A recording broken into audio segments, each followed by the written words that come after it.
Hi guys, I'm back. 2 videos in a row. Look at that. And this video is special. It's a video response to the Hermit's Cave. He put out a video a couple of days ago under the hashtag my first tarot. And I thought that was interesting. Also, I had plans to do a couple of tag videos this year because I haven't really done those, and they were very interesting to watch last year, and I'd like to participate. So let's go into it. So this tag, I wasn't personally tagged, but I saw the video and decided, what the hey.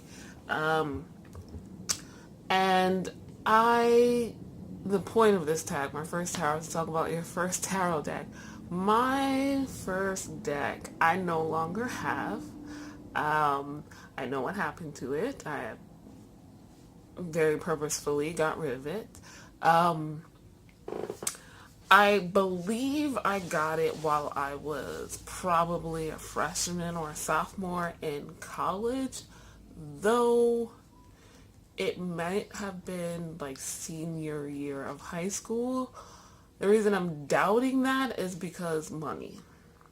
I didn't have a job then. I had done summer youth employment. I don't know if they have that equivalent in other countries, but that's a thing here in the U.S. And so yeah, I had done that, but I didn't really have my own money, and my family is not well off or even comfortably situated. So having my own money on a regular basis was brand new in college for me. So that's why I think that's when I bought this deck. So anyway, so my first deck, I'll put it here, is I bought it from Barnes & Nobles, and it's their little tarot kit thing, the mini kit. And the reason I got that is because, again, money. Also, I was completely ignorant about tarot and cartomancy, divination, point blank period. I didn't know anything beyond what I had seen on TV or read about in books. And I don't want to completely dismiss that, because that is, all of that was my gateway into paganism and tarot and divination in general, and a lot of other things. But yeah, so this was college, and I guess now thinking about it, it seems kind of cliche.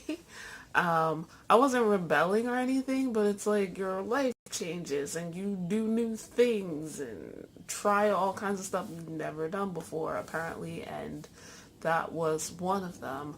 At the time, I was just getting into urban fantasy. I'm a long time fan of reading fantasy books and watching that type of television, fantasy and paranormal, slightly, and sci-fi. So that's not all I read or all I read, but urban fantasy was the huge chunk of my reading material at that time in my life. And it had reached the point in popularity where there were lots of new authors, and they were talking about these characters who were living the city life, but were witches and warlocks and some other type of magical being, and just being in the city, and often tarot or divination of some sort would show up as a part of their practice, or their power, or someone else's in those stories. And even though I've been a fan of fantasy for a long time up until then, now with urban fantasy, it sparked the idea in my head that oh, people do this now, and this might be real. because now there's like this magical realism element to fiction that I had not really encountered before. So this is not, epic high fantasy Tolkien type stuff. This is here today now. And since my city has everything, I live in New York City in case you don't know, I was like, maybe I should look into this stuff. This is interesting. And even at this point, I think we only had like one computer in our house, and I don't think we were still dealing with dial-up, but it was a new thing, and still very difficult for me to go online all the time. Everybody having a cell phone wasn't yet at that level. Everybody had a sidekick, except me, of course. So anyway, I was very interested. I wanted to learn stuff, and I made this list in my notebook of things to look up, and that's like the Gemini rising in me. Learn, and learn some more. And reading was the main way I did that. So I went to Barnes and Nobles, which this is before they weren't doing so well, so they were everywhere. And I got the little mini tarot kit because it was only $10, and I didn't know, like, the advertising on the box, I think, was like, this is a basic tarot kit. It follows the basic system, easy to read, simple. And there were other tarot decks at Barnes and Nobles at the time, but nowhere near as many as there are available now in a Barnes and Noble. So we've come a long way. I got the kit, like I said, because it was like $10, and I didn't know how to pick from any of the others. Not that any of the few others there really drew me in. I think probably not in the same purchase date, but around that same year of life, I bought a few like pagan witchcraft starter books. And when I say starter, I mean like really general things like Witchcraft for Dummies and Everything You Need to Know About Paganism books. Those series, guys. So it was very basic level. And I probably didn't start out bad. I just didn't know what I was doing. I knew nothing, and I didn't have time to focus on that. I read the books. I even read the little book that came in the kit. I remember trying a few readings, but I didn't know what I was asking. And that was it. I would like pull them out sporadically, maybe. They mostly gathered dust because I was in college and I was focused there. Like it was a whole new world, a whole new level of life for me. Like so much about my life changed then in various ways. All good in my experience, with one shot of negativity. And I knew I wanted to study all of these things more, but I didn't know how to go about doing it, and like finding things like a coven or teacher or professional who could teach me tarot or something like that was an impossible idea to me because I was a lot more closed off and from other people, people I don't know. I didn't handle, going into new strange situations with strange people very well at all. So I didn't. Even though it seemed to me that I would have to, I put it off. I, again, focused on college and college life. And so I didn't really use it until I think after I graduated and like my last couple of months, senioritis and all of that, and I had no idea what I was going to do with my life. I knew I wasn't going to do what I went for my degree for, but I knew that 2 years ago. But 2 years before, I knew I wanted to learn more about this stuff and a couple of other things. I was like, I want to dive deep into my personal interests.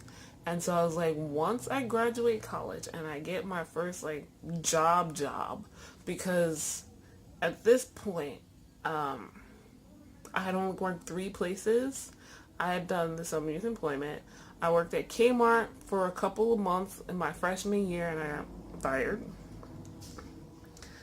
And I'm making this face because it's an amusing story to me. I don't see that as a black mark on my record at all. But and then I worked for the school and as a student worker for the rest of that time. So I didn't have a lot of extra money. Most of my money went to transportation, getting back and forth to school, and food. That was it. Occasional drinks out with friends, clubs, that kind of thing, but not a lot. And books, of course, books. But and after a while, my cell phone.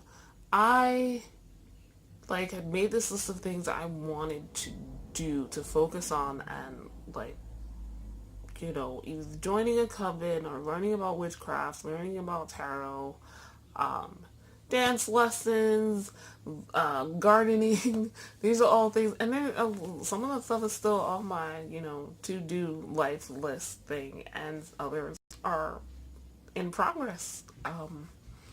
So yeah, at that point, I was lucky to get a job 2 weeks after I graduated from a place I had interned at, and it was lovely. It was great. It was the most money I've ever made in my entire life at the time, and I was super happy. And I wound up getting my first apartment and moving in and all of that stuff. So I was like, I'm in a good place. Let's do this. And I started learning stuff online, and for whatever reasons, early on before this, tarot and witchcraft and tarot and paganism were tied together too in my brain. So they were one and the same. I wound up taking an online course because I tried to join the coven, didn't work out. Funny story that. But check out my coven video if you want to learn more. But I learned a lot of the foundations of tarot online, through this online community, the Magica School, and it was very good and very supportive, and I have no doubts about the information I learned. And that using that deck while I was learning and taking those courses was very helpful. It was a very, very basic deck. The imagery is very much based on the Rider-Waite-Smith system, and the imagery is not complex. It's even more simplified than the Rider-Waite-Smith tarot, and I liked it for that, because I did like the imagery better than the original Rider-Waite-Smith. I still like that imagery better, but it was very juvenile to me, so didn't use it a lot. I wound up getting a goddess deck because now I'm into witchcraft and I want to learn about goddesses, so why not slap the two together? What happened to that deck? Oh wait, before I get into that, I just have like good memories of it, but they feel kind of childish, maybe because the imagery on it to me was very childish, and they're tiny. It was a mini deck. They're a little 3x3 squares or something like that, and it's a pip deck, which wasn't my thing. I didn't know what that was at first. I didn't learn what a pip deck was until I think 2 years ago. Anyway, I would like ask my brothers, like, can I do a reading for you? I want to practice. And they'd be like, okay. and my parents too, and they'd be like, okay. And none of us remember what those readings were about. I don't think I even knew. It was just like, let's see what the cards have to say about you here and now. And trying to separate my intuition and picking out the different parts of the cards. It was mostly a fun, explorative time with that deck, but what happens is, in my apartment, I had an altar, and I had my decks on a wall up near the altar, and I'm on the top floor, and there was ceiling damage from some storm, and at one point, several times, but at one point, really badly, it rained in my room onto my altar. Decks got wet. One of those was that one, and I never really used it after getting the Deviant Moon deck, which y'all know is my favorite. So a couple of years ago, I was doing the KonMari method of decluttering and letting things go that no longer bring me joy or serve me any purpose.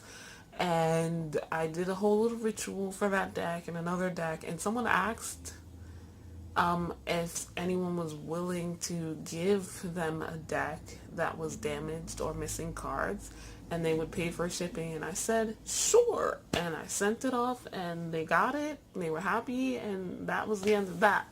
So that was my first tarot deck. You guys learned a whole lot more than you probably wanted to, but I hope you liked this video. Thank you very much to Simon over at the Hermit's Cave, and to Barnes and Nobles for creating that very beginner level deck for me to dip my feet in and get them a little bit wet with. So yeah, I hope you enjoyed this video. I'll see you guys in the next one.